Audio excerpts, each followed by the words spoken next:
의원님 보니까 호남 백년 살림 민심센터 이사장님으로 이렇게 명함이 되어 있는데요. 이곳은 무슨 일을 하는 곳일까요? 예, 이제 거기에 그, 그 명함에 제 슬로건도 좀 적어져 있습니다만 뒷면에도 적어져 있어요. 또 앞에도 있고. 예, 50년은 민주화로, 50년은 경제로 이런 슬로건을 써놨습니다. 네, 우리 이제 광주와 호남이 지난 50여 년 동안은 이 나라의 민주화를 이끌어왔지 않습니까? 네. 그래서 희생도 많이 하고 또 그 결과로 대한민국이 이만큼 아주 민주주의, 성숙된 민주주의 국가로 발전하는데 큰 역할을 했습니다. 우리는 그 큰 자부심이고 앞으로도 그 점을 또 계속 끌고 가야 되겠지만 또 한편으로는 지난 50여 년의 같은 기간이 여러 정치적 이유로 대한민국의 어떤 전 세계 유례가 없는 그런 고도 경제 양적 성장이 있었지 않습니까? 그 성장 과정에서 아주 우리 호남은 소외되고 배제된 바람에 사실 전국에서도 가장 수도권은 물론이고 비수도권 중에서도 영남이나 충청도에 비해서도 훨씬 경제적으로 또 경제가 낙후되다 보니까 다른 모든 분야에 낙후되고 뒤떨어진 상태가 됐습니다. 앞으로 이 문제들을, 그러니까 두 가지 문제를, 하나는 민주화의 성과는 끌고 가면서 동시에 우리의 낙후된 경제를 중심으로 해서 호남의 발전을 이끌어보자 하는 것이 저희 센터의 목표고요. 또 그러기 위해서 이제 앞으로 우리 호남 경제 발전, 중요 발전의 비전과 전략과 여러 정책들을 만들어 보려고 하고 있고, 또 한편으로 민심센터라는 이름을 붙였습니다만은 이제 그야말로 아까 50년 이야기한 것처럼 당장 뭐 1, 2년 앞도 물론 준비해야 되겠지만 앞으로 정말 50년, 100년을 내다보는 그런 큰 웅대한 비전을 만드는데 우리 민심을 함께 모아서 가보자, 뭐 이런 취지에서 이제 이름도 그렇게 지었고 그런 슬로건을 가지고 활동하고 있습니다. 저 우리 전 법무부 장관님도 하시고 하셨는데 제가 오늘 찾아뵌 것은 우리 풍암호수 공원 관심과 그동안 활동 내용이 무엇인가 여쭤보고 싶어서 여쭤보려고 합니다. 예, 이제 사실은 저희 이제 민심센터에서 최근에 이 살림이라는 아주 간략한 잡지랄까요? 이 하나를 이제 우리가 만들었는데 이게 이제 주로 풍암호수 문제를 풍암호수 살리기로 해서 여기 다뤘습니다. 사실은 제가 2015년에 풍암호수를 이제 중앙에 두고 있는 광주 서구 을의 국회의원이 됐어요. 그 이전부터도 풍암호수는 이제 우리의 광주의 명품 호수 공원으로 이미 만들어져 있었고, 그러면서 한편으로 이 풍암호수를 어떻게 잘 그 수질을 개선해서 맑게 앞으로 이제 유지하느냐 하는 것이 큰 이슈가 돼 있었습니다. 그때도. 그래서 제가 국회의원 된 다음에 이제 이 문제를 좀 생각해 본 결과 우선 근본적으로 풍암호수가 상당히 큰 규모의 호수인데 이 물의 유입량이 많지가 않습니다. 그래서 그러다 보니까 이제 상대적으로 물이 좀 정체돼 있죠.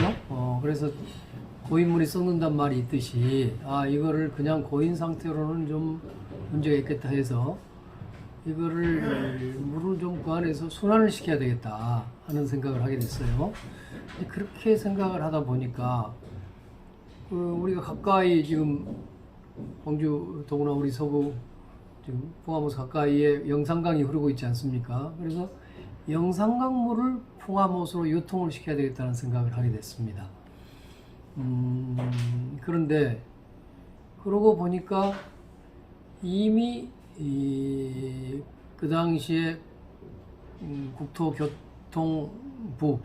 국토교통부에서 지원을 해서 광주시가 하는 사업인데 사실 뭐 자금은 전적으로 중앙정부의 지원이었습니다만은 고향의 강 살리기 사업이라는 사업이 있었어요, 전국적으로.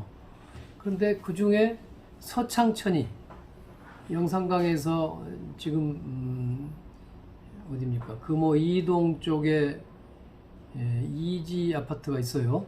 이지 아파트까지의 그 강이 그건 강이 아니죠. 그건 냇가랄까요? 천이 바로 서창천이라는 천이 원래 있었습니다. 과거에 이제 이 지역의 토백이들은 아마 수십 년 전에 그 서창천에서 멱도 감고 뭐 그랬던가 봐요. 네. 그런 이게 있었는데 이제 도시화가 되면서 서창천이 좀 이제 좀 여러 가지 막히고 잘 안 됐던 것을 바로 살리는 다시 정비를 하는 사업이 이미 진행되고 있었습니다. 그래서 그렇게 생각해 보니까 바로 지금 이지 아파트 부근에서 봉암동까지가 3km가 잘 안 됩니다. 그러니까 그 고향의 강 사업을 한 3km가 안 되는 거리를 연장을 해서 봉암으로 연결을 시키면 되겠다 하는 생각을 했어요. 그래서 그때 이제 국토교통부 관계자들 또 이제 수질 문제이기 때문에 환경부 관계자들을 백방으로 찾아다니면서 그 고향의 강 사업을 결국 봉암호수까지 확장을 하는 이제 결정이 내려져서 이제 중앙정부에서 예산도 추가됐고 그래서 사실은 순전히 국비만으로 봉암호수하고 연결을 하는 사업이 이루어졌습니다. 그래서 그 사업이 실제 완공된 것은 제가 지난번 이제 2020년 5월까지 국회의원을 하고 이제 물러났는데 그 해 말에 2020년 연말에 그게 완공이 돼 있어서 현재 봉암호수와 영산강이 서로 연결이 돼서 물이 유입될 수 있는 영산강 물이 유입될 수 있게 만들어져 있습니다. 근데 이제 지금도 오늘 아침에도 제가 늘 출근길에 거기를 지납니다만은 봉암호수에 제1목교가 있습니다. 장미공원에서 가까운 지역 쪽으로 제1목교에 가면은 거기에 이제 저 표지가 붙어 있습니다. 여기는 영산강 물이 유입되는 곳입니다. 그래서 이렇게 들여다보면 밑에 큰 관이 있습니다. 거기에 1일 7,500톤의 영산강 물이 유입됩니다 하고 붙여놨는데 그래서 이제 그렇게 만들어 놨습니다. 그런데 실제로는 그러니까 지난 한 2년 반 정도 시간이 됐죠. 2020년 12월에 완공됐으니까 2년 반이 지났는데 실제로는 하루에 7,500톤씩 유입을 안 시켰습니다. 그러니까 그것은 이제 서구청에서 관할하고 있는 것 같은데 전기요금을 아끼려 했든지 여러 가지 이유로 실제로는 지난번에 자료 나온 걸 보니까 하루에 1, 2천 톤 정도의 물밖에 유통을 안 시켰더라고요. 그런 것도 있습니다. 어쨌든 일단 그렇게 기본적으로 저는 이제 그 영산강 유통할 수 있는 구조가 만들어졌고, 그래서 이제 그 뒤로 여러 가지 이제 거기에 또 다른 여러 약품 처리를 한다든가 등등 여러 가지 이제 환경 정화 문제가 남아 있는 상태로 저야 이제 국회의원 임기를 끝내고 이제 야인으로 돌아가 있었는데 그러다가 잠깐 제가 이제 이 문제에 대해서 좀 상대적으로 관심이 이제 아무래도 잘 따라가지 못하고 있었는데 아니 작년에 보니까 이거를 매립을 한다는 거란 말이에요. 또 매립한다는 말만 나오면은 광주시 관계자들이 그냥 깜짝 무슨 매립이냐고 그러더라. 매립이죠. 완전히 매립입니까?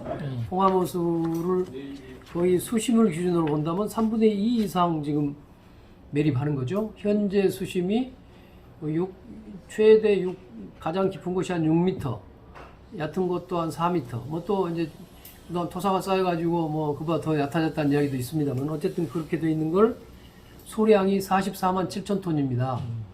그런데 그거를 수심 1.5m로 낮추고 그러니까 소량을 12만 5천 톤으로 줄인다는 거거든요. 이렇게 소량 기준으로 보면은 44만 5천 톤이 12만 5천 톤으로 44만 7천 톤이 12만 5천 톤으로 줄으니까 거의 한 4분의 3 가까이를 그 중앙공원 공사에서 나오는 토사를 가지고 메운다는 겁니다.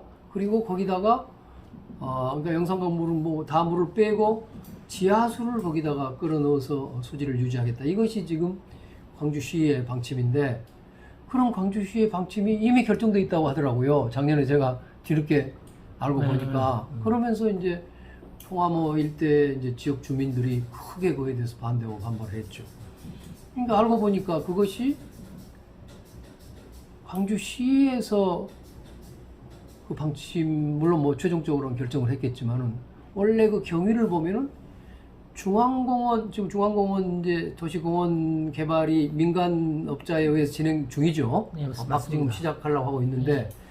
그 민간업자한테 이제 광주시에서는 풍암호수의 수질 개선 문제를 중앙공원 그 호수공사에, 중앙공원 공사에 일부러 거기다가 맡겼던 것 같아요. 그 맡기면 잘한 일이죠. 그러면 그 업자가 그까지 비용 들여서 해야 되니까.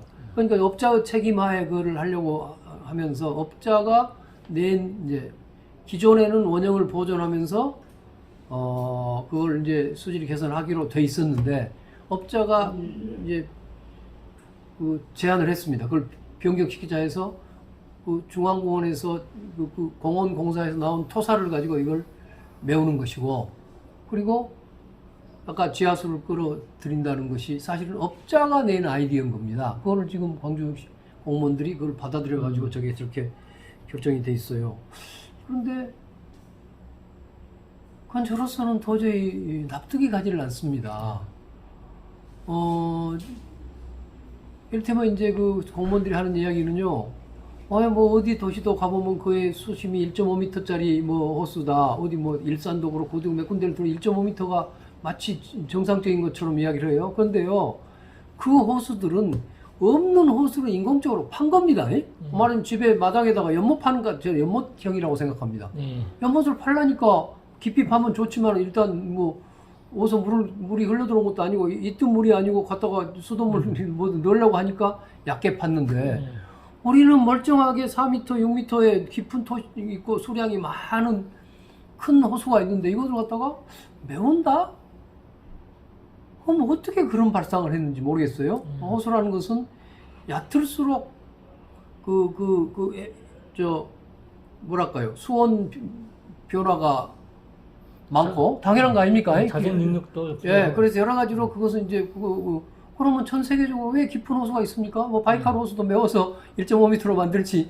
그럼 뭐 어찌 보면 저로서는 전혀 납득이 안 되는 일이었고, 더구나 또 한 가지 문제는, 아니 영산강물하고 우선 연결시켜 놨으니까 벌써 그 상태에서 우선 신중하게 한번 해봐야 되는 거 아닙니까? 아까 예산 어느 정도 투입됐습니까? 영산강 그 3.3km 정도 연결시키는. 그게 그때 저도 이제 59억인가 한뭐 60억 100억은 잘 안 되고 그쯤 됐습니다. 네. 그 뭐 광주 예산은 아닙니다. 그 순전히 제가 중앙정부 예산을 확보한 겁니다. 예. 그 예산 투입돼 가지고 완공돼 있음에도 불구하고 그러고 현재 아까 시행을 않고 있죠. 그러니까 2년 반인데 7,500톤씩 유통한다는 것도 7,500톤 안 했다는 얘기예요. 해보지도 않고.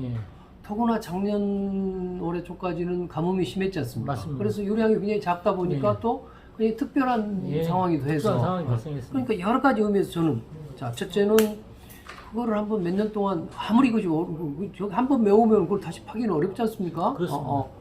그럼 이걸 한번 이 현장을 보존하려는 노력을 해가면서 몇 년을 해봐야 되고, 그 사이에 뭐 많은 전문가들하고도 토론도 하고 검토도 하고, 또 우리 시민들이나 주민들한테 그 납득할 수 있게 소통도 하고 이런 게 필요한 거 아닙니까? 맞습니다. 근데 왜 저렇게 갑자기 나서가지고 저걸 갖다가 그냥 막 하느냐 이겁니다. 그래서 이제 주민들이 강력하게 반대를 하고, 저도 그래서 이 문제에 대해서 저도 강력하게 반대도 하고 여러 토론도 하고 뭐 이제 사실은 대안도 제시했습니다. 대안도 제시해서 그랬는데, 그러니까 그 개문발차 하자. 개문발차는 뭔 말이냐면, 일단 이 중앙공원 공사하면서 공사 같이 해야 되니까 좀 빨리 해야 됩니다 이렇게 말하는데, 그 중앙공원 공사도 몇 년 걸립니다. 아파트 짓고 뭐 공사하는 게. 그때까지 하면 되니까 요거 이 풍암호수 수질 개선 문제를 좀 뒤로 몇 년간 밀어놔도 아무 지장이 없으니 먼저 저기 중앙공사부터 시작하고 이거는 좀 그 개문발차입니다. 그래서 이건 좀 이 호수 문제는 풍암호 문제는 좀 더 신중하게 해보자는 거였습니다.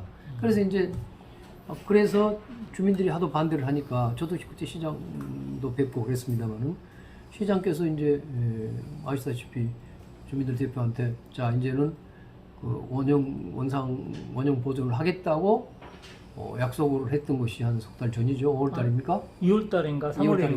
2월 달이죠. 2월 달이죠. 예. 그런데 근데 한 번 그렇게 약속을 했는데 공식적으로 그 광주시가 방침을 변경 발표를 해야 될 거 아닙니까? 그걸 안 하고 있어. 시간이 한 3개월 지나니까 사실 저도 좀 미심쩍어요. 뭔 일이 또 불안해지더라고요. 그런데 더구나 그런데지만 갑자기 6월 8일 날 다시 그 원래대로 하겠다 하는 그런 발표를 해서 저로서는 도저히 왜 이렇게 졸속으로 사실 광주에 풍암호수만한 호수가 있습니까? 없죠. 단순히 서구의 문제도 아니고 광주 전체의 문제인데 이거를 이 아름답고 보배 같은 호수를 성급하게 졸속으로 그걸 메우려고 하는지는 정말 이해가 안 되고 나는 업자는 이해가 됩니다. 업자들이야 원래 또 돈벌이 하려고 한 사람들이 그런 건데 이거 광주시 공무원들이 그런 판단을 한 걸 저는 전혀 납득할 수가 없습니다. 하나 저 아까 금방 말씀 중에 그 공사 현장에서 땅에서 나온 흙을 거기 호수에다가 이렇게 메꾼다고 말씀하셨는데 뭐 확인해 본가 그쪽에서는 일체 그러지 않는다라고 아니 그렇게 말했어요. 그 발표를 제가 그 계획 발표를 그대로 이렇게 말하고 있습니다. 그러니까 이제 그럼 그것 때문에 그런 거냐 하는 이야기를 하면은 아니다. 그 업자 입장에서는 토사 거기다 좀 파다가 뭐 풍암호수에 메우나 어디로 밖으로 치우나 별 차이 없다. 뭐 그런지도 모르겠습니다. 경제적으로는 그 상당한 양이겠지만 아까 44만 7천 톤을 12만 톤으로 낮추니까 한 30만 톤, 35만 톤이 얼마인가 우리가 35만 톤은 상당한 거 아닙니까? 35만 톤의 토사를 거기다 메우는 것이 아무래도 업자한테는 편하기는 하겠죠. 바로 옆에다 떠놓으면 되니까. 그렇지만은 그렇다고 어쨌거나 업자는 큰 차이는 없다고 말한다고 저도 들었습니다. 그러나 그 토사를 메우기로 한 것은 사실이고 또 그것도 업자의 아이디어였다라는 것은 틀림없는 것 같습니다. 예, 알겠습니다. 다만 이 점도 하나 있어요. 그것도 이제 우리가 토론회를 하고 시민들하고 이제 소통하는 과정에서 원격결에 광주시에서 실토한 일인데요. 그 호수가 유량이 30만 톤 이상이 되면은 이 법률상 갑자기 그 중앙정부의 상당한 감독과 규제가 있습니다. 그러니까 거기에 무슨 광주시로서는 좀 더 그 관리를 하는데 훨씬 더 많은 예산과 또 공무원도 있어야 되고 여러 가지 좀 복잡하게 있는 것 같습니다. 그래서 30만 톤 미만으로 유량을 줄이면 그러면 이제 그 요건에서 빠져나가니까 그것을 위해서 너 그랬다 하는 이야기를 그 토론회 과정에서 실토를 해버렸어요. 그래서 그 어찌 보면은 그것들 보면 업자나 광주시 공무원들의 행정편의에 의한 이 중요한 문제를 행정편의로 결정했다는 그런 비난도 우리가 할 수가 있습니다. 이제 하나 더 여쭤보고 싶은 것은요. 이제 제가 이 실계동을 중심으로 해서 금호 1, 2동, 상무 2동, 화정 2동, 3동, 4동, 풍암동 주민으로 해서 이제 주민 그 협의체가 만들어져 가지고 원형 보존을 주장하고 있는데요. 이 과정에서 시에서 일방적으로 그 원형 보존을 하지 않고 매립을 하는 이런 절차로 진행이 된다고 만약에 할 때 이에 대한 그 입장은 어떻게 하는 것이 좋을까요? 그냥 시에서 주민들 의견들을 무시하고 매립을 하는 그 절차로 진행을 하게 된다 했을 때 우리는 어떻게 현재로서는 아마 이제 저도 그거를 절대로 원형 보존을 해야 한다는 생각을 갖고 있습니다만은 많은 주민들이 이제 아마도 그 반대 운동이 굉장히 격렬하게 일어날 거로 생각합니다. 그리고 또 한편으로는 과연 이 광주시 당국의 이런 결정이 과연 법적으로, 그러니까 합법적으로 잘 이루어졌는가, 그 과정도 여러 가지 좀 살펴볼 생각입니다. 저도 지금 당장 뭐 결론 내리 어렵습니다. 예컨대 뭐 환경 영향 평가 같은 게 제대로 이루어졌는지, 뭐 주민들에 대한 그 여론 수렴이나 이런 절차들이 제대로 이루어졌는지 하는 데 대한 여러 그 절차적 측면도 살펴보고 있습니다. 그래서 이제 그런 어떤 절차적 하자가 크게 있다고 하면은 여러 가지 법적 조치도 강구해 볼 수 있겠죠. 그럼 이제 그건 조금 더 검토가 필요한 사안인 것 같고요. 궁극적으로는 그런 절차가 혹시 예를 들어서 하자가 없었다고 한다면, 그러면 주민이 아무리 반대하더라도 시 당국이 밀어붙이면은 될 수밖에 없는 것이 또 그것이 행정의 지금 구조 아닙니까?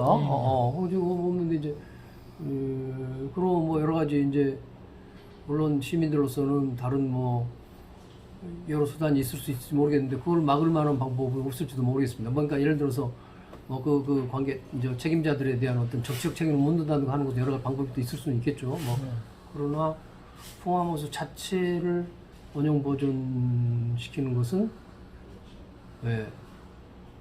그 절차의 어떤 불법성 이런 것들을 찾아내지 못하는 한